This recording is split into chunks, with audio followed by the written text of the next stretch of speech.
everyone, welcome to our channel Urban Vidya, the one-stop solution for all your studies related problems guys.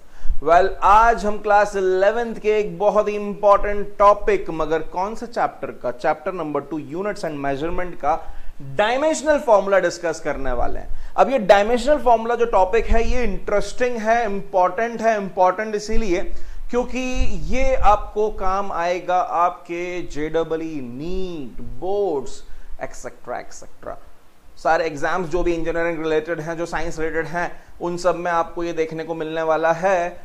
और साथ ही साथ ये particular topic interesting इसीलिए है क्योंकि आप जब इसे सीख जाओगे आपको ये पसंद आएगा और आप इसको अप्लाई करोगे आने वाले हर फिजिक्स के लेक्चर में जब भी किसी एक्सप्रेशन को देखोगे। सो क्यों ना इस इंपॉर्टेंट टॉपिक को बहुत जल्दी और बहुत अच्छे से इंटरेस्टिंग तरीके से पढ़ते हैं। So let's begin. डायमेंशनल फॉर्मूले पे पहुंचने के लिए सबसे पहले यूनिट्स क्या होते हैं इसे समझ लेते हैं। सो यूनिट्स क्या होते हैं डिफाइन करने की रिक्वायरमेंट आ गई है। यूनिट्स पे वैसे तो बहुत लंबा एक डिस्कशन, थ्योरेटिकल डिस्कशन होने का बनता है जहां पर units, different type of units और उनके डेफिनेशन, स्टैंडर्ड्स वगैरह पे बात की जानी चाहिए, मगर वो है थ्योरेटिकल टॉपिक एंड अभी इस वीडियो में मेरा इंटरेस्ट वो नहीं है। तो यूनिट्स में शॉर्ट में डिफाइन करूंगा मगर कंप्लीट डिफाइन करूंगा जितना आपको डायमेंशनल फॉर्मूले को पढ़ने के लिए चाहिए। सो यूनिट्स क्या होते हैं? Units are the standard physical quantities in terms of which other physical quantities are expressed। समझाता हूं, पहले लिखने दीजिए फिर समझाता हूं। So units are the standard physical quantities in terms of which other physical quantities are expressed। Okay, well, मैं आपको इसको बहुत आसान तरीके से समझाता हूं। आप कभी कभी मार्केट में जब कुछ परचेस करने जल्दी में निकलते हो तो जो आपका मेजरमेंट का तरीका होता है ना, वो बहुत अजीब अजीब सा होता है। देखो मैं तुम्हें एक तरीका बताता हूं। बचपन में मेरे पापा अगर मेरे लिए जीन्स लेने जाते थे, ठीक है, तो बचपन में जब मेरे लिए वो जीन्स लेने जाते थे घर में इंची टेप होकर नाप के नहीं लेके जाते थे वो मेरे लिए। वो सिर्फ एक काम करते थे, वो ना मेरी पुरानी जीन्स की लंबाई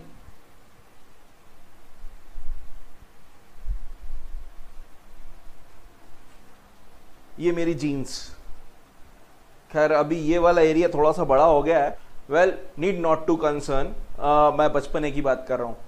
अभी यहां पर जब मेरे फादर को मेरे लिए जीन्स खरीदनी होती थी ना तो वो कुछ ऐसे मेजर करते थे बचपन में, ये 1 और ये 2। दुकानदार से जाके उन्होंने बोला 242 बराबर मेरे लिए जीन्स दिखा दीजिए। अब 242 जीन्स का मतलब क्या हुआ? अब 242 जीन्स का मतलब यह हुआ कि अंदाजा उन्होंने दे दिया, दुकानदार ने कोई जीन्स निकाली और उसके बाद पापा ने अपना हिट एंड ट्रायल यूज किया। मतलब ये जो 142 जिसे वो बोल रहे हैं वो बना उनका यूनिट ऑफ मेजरमेंट। इसे एक स्टैंडर्ड क्वांटिटी उन्होंने बोल दिया और इस स्टैंडर्ड के नंबर ऑफ टाइम्स उन्होंने जीन्स को एक्सप्रेस कर लिया। जीन्स पहनने वाली, बायोलॉजी में मत जाना। सो अल्टीमेटली यूनिट्स हम लोग यहां पर समझ चुके हैं कि यूनिट्स वो स्टैंडर्ड फिजिकल क्वांटिटी हैं जिनके टर्म्स में हम दूसरी फिजिकल क्वांटिटीज को एक्सप्रेस करते हैं, ठीक है। सो अगर x कोई फिजिकल क्वांटिटी है, x is some physical quantity, ठीक है, which needs to be measured, मतलब जिसको हम मेजर करना चाह रहे हैं।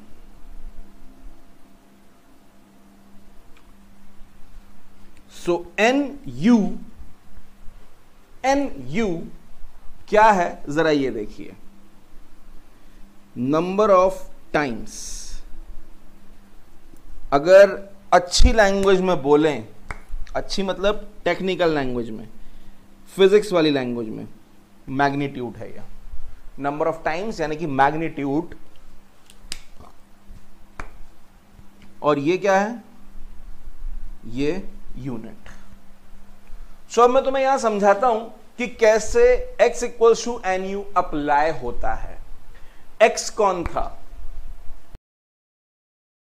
सो देखो मैंने यहां पर क्या लिखा है, मैंने लिखा है size of Shobhit sir jeans when he was 3 years old। तो ये क्या है, ये है x is equals to n। क्या लिखने वाला हूं, n लिखूंगा मैं 2। 2 क्यों? क्योंकि 2 टाइम्स था किसके,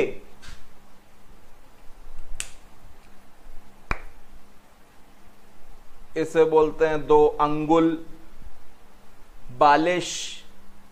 भाई कंप्लीटली रॉ लैंग्वेज में बता रहा हूं तुम लोगों को, ये मतलब ऐसा मेजरमेंट होता था, आप अपने मम्मी पापा से पूछ सकते हो। ये 2 बालिश, ये 2 बालिश।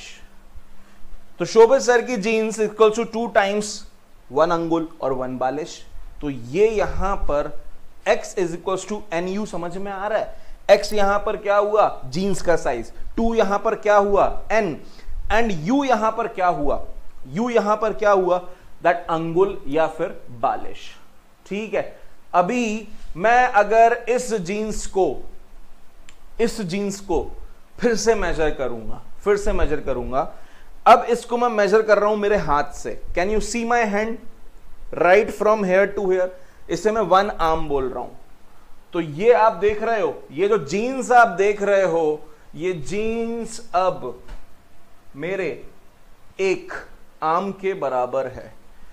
तो यहां क्या हुआ, यहां हुआ ये कि size of jeans is 1 times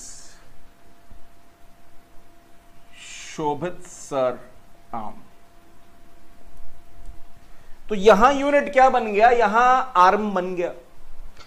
तो अब ये कहलाता है यूनिट। और कोई भी फिजिकल क्वांटिटी के लिए अगर मेजर करना है तो यूनिट की क्या जरूरत है वो आप समझ चुके हो। लेकिन ये स्टैंडर्ड मेजरमेंट नहीं है, क्योंकि अब दिक्कत कहां आई ये समझो। दिक्कत यहां आई कि जब आपके घर पे मम्मी ने लगाया फोन पापा को और बोला 3 बालिश की पैंट ले आइए या 1 आर्म की पैंट ले आइए बच्चे के लिए, तो क्या दिक्कत आएगी? मम्मी का बालिश, मम्मी का अंगुल छोटा, ठीक है, और पापा का ऑब्वियस सी बात है डिफरेंट साइज। अब हर इंसान का ये मेजरमेंट अलग होता है, मम्मी का अलग होगा, आपकी सिस्टर का अलग होगा, आपके ब्रदर का अलग होगा, आपके फादर का अलग होगा।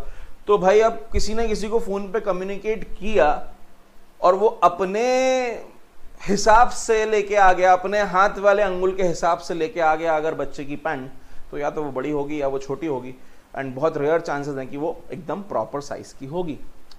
तो फिर हमको यहां पर जरूरत होती है स्टैंडर्ड यूनिट की। तो स्टैंडर्ड यूनिट फिजिक्स में हम लोग यहां पर देखेंगे। तो यूनिट्स बेसिकली बहुत सारे तरीके की यहां पर आप लोग सिस्टम को पढ़ते हो, है ना। थ्रू आउट द वर्ल्ड बहुत सारे सिस्टम्स हैं। कुछ कॉमन सिस्टम्स में बता देता हूं, MKS होता है, CGS होता है, FPS होता है। तो मीटर और किलोग्राम एंड सेकंड्स हो गया, ये सेंटीमीटर ग्राम और सेकंड्स हो गया, ये फुट पाउंड और सेकंड हो गया। सो एक बहुत कॉमन से कुछ सिस्टम्स हैं through out the world use होते हैं। और इन सब के ग्रैंडफादर, मतलब कि सबको एक धागे में जोड़ने वाले SI सिस्टम ऑफ यूनिट्स को हम लोग वर्ल्ड वाइड यूज करते हैं। इस पे बहुत डिटेल में बात करनी चाहिए, ये थियोरेटिकल टॉपिक है and it's not of so much emphasis right now in my dimensional formula वाला वीडियो। तो मैं अभी इसको यहाँ पे थोड़ा सा दूर करता हूँ, इसको मैं अवॉइड करता हूँ, आगे बढ़ता हूँ। सो आगे आप लोगों के सामने मैंने यहां पर एक चीज और आपको बतानी चाहिए कि x equals to NU, x equals to NU है। So x equals to N1U1 equals to N2U2, ये आप कंक्लूड कर सकते हो। x equals to N1U1 equals to N2U2, यहां पर मैग्नीट्यूड अलग होगा, यूनिट कोई अलग सिस्टम का है, यहां N2 अलग मैग्नीट्यूड है, U2 एक अलग सिस्टम का यूनिट है। So N1U1 is equals to N2U2 is equals to x। ये कैसे मैंने यहां पर कंक्लूड किया, ये यहां से और यहां से कंक्लूड किया। बेसिकली एक्स क्या था, यहां पे साइज ऑफ द जीन्स, लेकिन यहां आप देख रहे हो 1 और 2 चेंज हो गया, और यहां पर भी देख रहे हो शोभित सर का आर्म है और यहां पर क्या है, शोभित सर का एक अंगुल या एक बालिश है। सो अल्टीमेटली ये U1 U2 हो गए, ये N1 और N2 हो गए, लेकिन इन दोनों का जो प्रोडक्ट है, इन दोनों का जो कॉम्बो है, वो तो रिप्रेजेंट किसी एक ही चीज को कर रहा है, that is what, this jeans. So ultimately x equals to N1 U1 equals to N2 U2, एक कांस्टेंट यहां पर हम कंक्लूड कर सकते हैं कि भैया ये एक कांस्टेंट है। तो अब अगर x इक्वल्स टू NU एक कांस्टेंट है, तो इससे एक बात और क्लियर हो जाती है, NU is equals to constant, so N equals to constant upon U। इधर पे प्रोपोर्शनलिटी का साइन लगा दें तो हमने यहां पर क्या देखा, N is inversely proportional, N is inversely proportional to the unit. मतलब जितनी छोटी यूनिट होगी उसमें मैग्नीट्यूड पर्टिकुलर क्वांटिटी का बहुत बड़ा होगा, और जब यहां पर यूनिट बड़ी होगी तो मैग्नीट्यूड छोटा होगा। ये आप देखते भी तो हो, मैं आपको समझाता हूं। अगर मैंने बोला शुगर इस बॉक्स में कितनी है, एक ने बोला 5 kg, दूसरे ने बोला सर 5000 ग्राम। अब हम सब जानते हैं कि केजी बड़ा यूनिट है, ग्राम एक स्मॉल यूनिट है कंपैरेटिवली रिलेटिवली, लेकिन स्मॉल यूनिट के बगल में मैग्नीट्यूड कितना है 5000, और बिगर यूनिट के बगल में मैग्नीट्यूड कितना है 5। तो यहां अल्टीमेटली कंपैरिजन करने पर साफ साफ समझ में आ रही है मेरी बात कि यूनिट और मैग्नीट्यूड एक दूसरे से इनवर्सली प्रोपोर्शनल है। अगर यूनिट बड़ा है तो मैग्नीट्यूड छोटा होगा, और अगर यूनिट छोटा है तो मैग्नीट्यूड बड़ा होगा। So these were the conclusions which you need to get from this formula x equals to NU and definition of units। I hope आपको क्लियर होगी। अब बढ़ते हैं आगे और हम देखेंगे अब classification of unit. So as we all know, अब हम लोगों को यहां क्लासिफिकेशन करना है। तो क्लासिफिकेशन मैं यहां पर करूंगा, एक तो फंडामेंटल फिजिकल क्वांटिटीज, या इन्हीं के लिए यूनिट्स भी हो जाते हैं, तो फंडामेंटल फिजिकल यूनिट्स हो गए, और दूसरे derived physical quantities,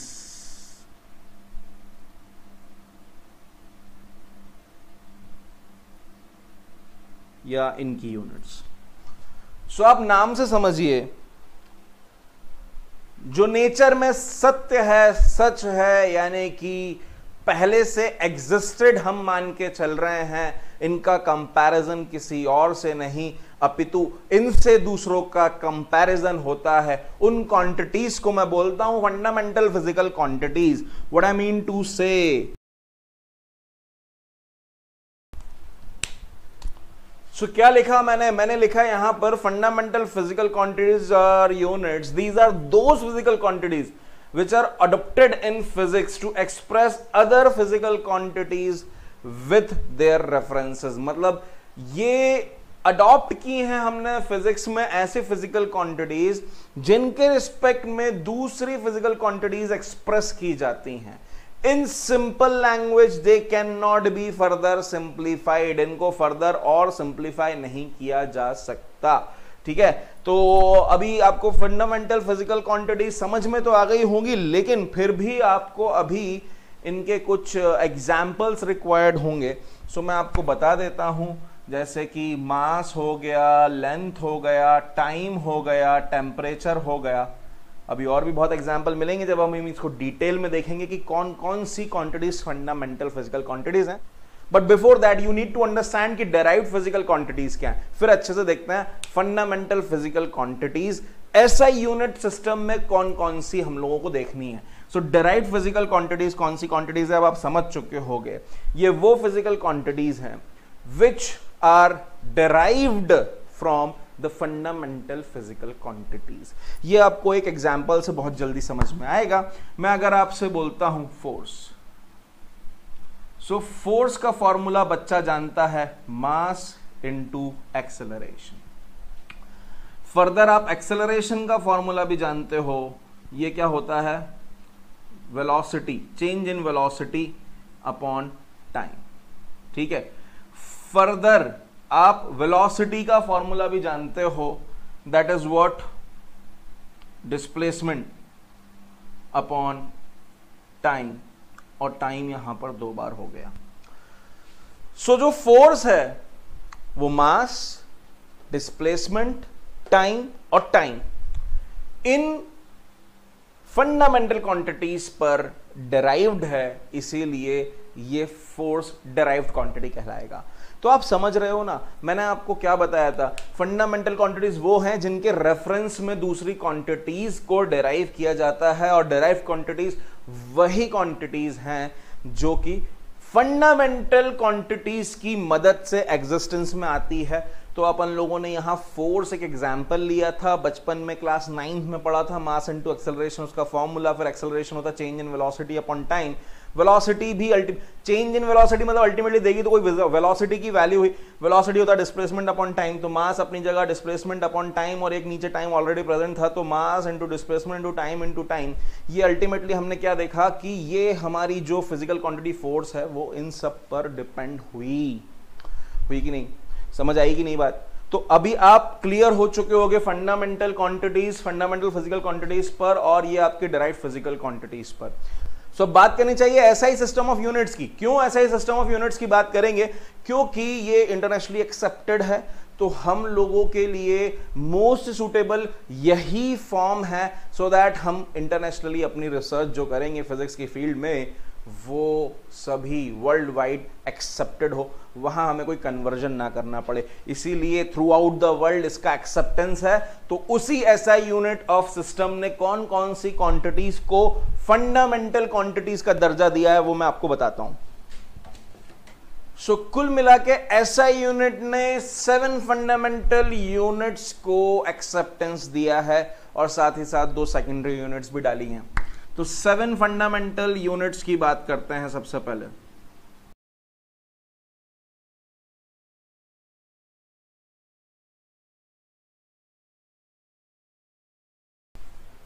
so here as you can see 7 fundamental units कौन सी हैं, मास, लेंथ, टाइम, ठीक है। फिर आता है electric current, then comes luminous intensity, temperature, amount of matter.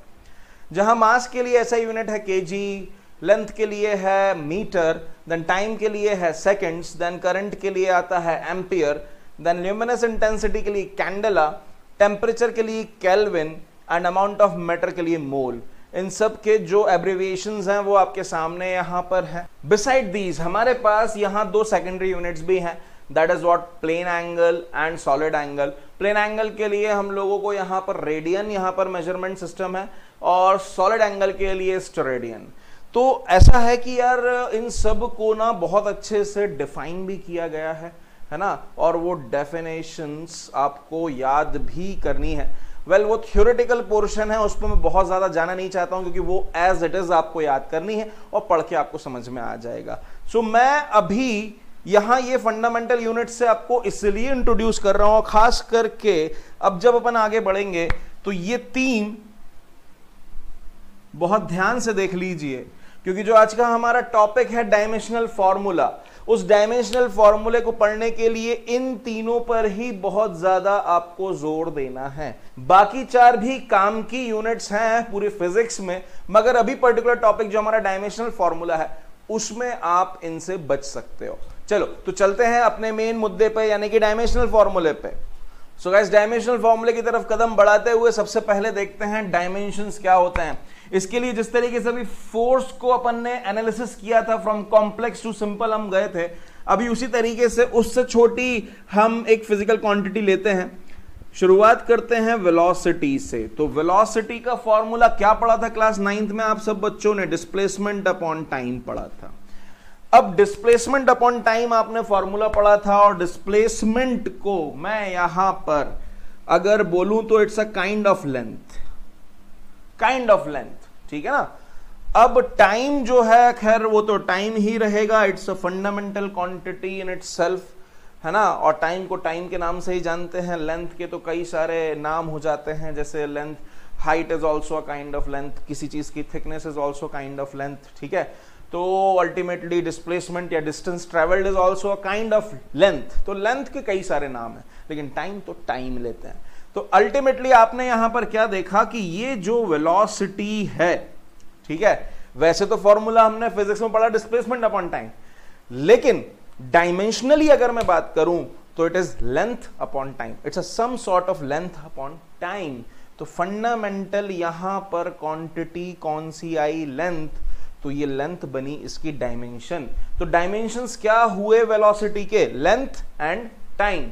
अब मैं यहां पर जो आगे जितनी भी फिजिकल क्वांटिटीज के बारे में बात करूंगा, सो मैं उनको लिखूंगा इन टर्म्स ऑफ मास के लिए कैपिटल एम, लेंथ के लिए कैपिटल एल एंड टाइम के लिए कैपिटल टी। तो ये डायमेंशंस बन गए। अब इन डायमेंशंस को मतलब इन्हीं फॉर्म में एम एल टी के फॉर्म में लिख कर स्क्वायर ब्रैकेट के अंदर जब एक्सप्रेस किया जाता है तो उसको बोलते हैं डायमेंशनल फॉर्मूला। देखिए L upon T. So ultimately velocity का डायमेंशनल फॉर्मूला कोई मुझसे बोलेगा L T minus one. L T minus one ये बना डायमेंशनल फॉर्मूला। तो डायमेंशनल फॉर्मूला आप सबको समझ में आई गेस आ गया होगा। अब डायमेंशनल फॉर्मूले जो हैं आपको एक एग्जांपल से मुझे लगता है थोड़ी उतनी संतुष्टि नहीं मिलेगी। अब बात कर लेते हैं कुछ और डायमेंशनल फॉर्मूले की। आइए एक्सेलरेशन पे आपको लेके चलते हैं, एक्सेलरेशन पे लेके चलते हैं। एक्सेलरेशन पे अगर आप गए, मतलब ये पूरी फैमिली को लेके चलते हैं जो आपने 9th की फिजिक्स पढ़ी थी, अभी उसी पर आपको आगे बढ़ाते हैं। सबसे पहले एक्सेलरेशन पे आ जाओ। एक्सेलरेशन क्या होता है? It's change in velocity upon time, ठीक है। अभी वेलोसिटी को आप यहां पर क्या लिखोगे?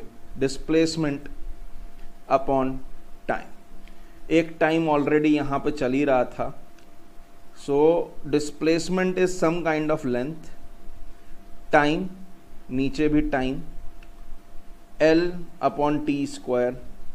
बहुत आराम से आप इस बात को आप एक्सेप्ट कर लो कि L T minus two is the dimensional formula for acceleration. I hope आपको समझ में आ गया होगा। और अब इसी तरीके से हम उस पे चलते हैं जो अभी थोड़ी देर पहले यहां पे था। चलो उसे यहीं पर लिखते हैं। फोर्स की बात कर रहा हूं। फोर्स क्या है? फोर्स था मास इनटू एक्सेलरेशन। एक और अच्छी बात समझो, अगर तुम पहले से ही किसी का डायमेंशनल फॉर्मूला जानते हो तो डायरेक्टली यूज कर सकते हो। एक्सेलरेशन का तुम जानते हो एल टी माइनस टू है, मास का तो m हो जाएगा और ये एल टी माइनस टू हो जाएगा। सो अल्टीमेटली डायरेक्टली फोर्स का फॉर्मूला हो गया M L T minus two. इसी चेन को और आगे बढ़ाते हैं। वर्क का डायमेंशनल फॉर्मूला क्या होता है उस पर बात करते हैं। सो वर्क होता है force into displacement. So force का फॉर्मूला क्या होगा? M L T minus two. Displacement का फॉर्मूला क्या होगा? It is L. So ultimately M L two T minus two ये बन जाता है वर्क का फॉर्मूला। सो गाइस यहां पर डायमेंशनल फॉर्मूलेस की मैंने लगा दी है बाढ़, इसलिए लगाई कि आपको सब कुछ समझ में आ जाए। आई होप ये डायमेंशनल फॉर्मूले आप समझ चुके होंगे। अब डायमेंशनल फॉर्मूले क्यों पढ़ते हैं उस पे आते हैं और एक एक एग्जाम्पल इलस्ट्रेट भी करते हैं।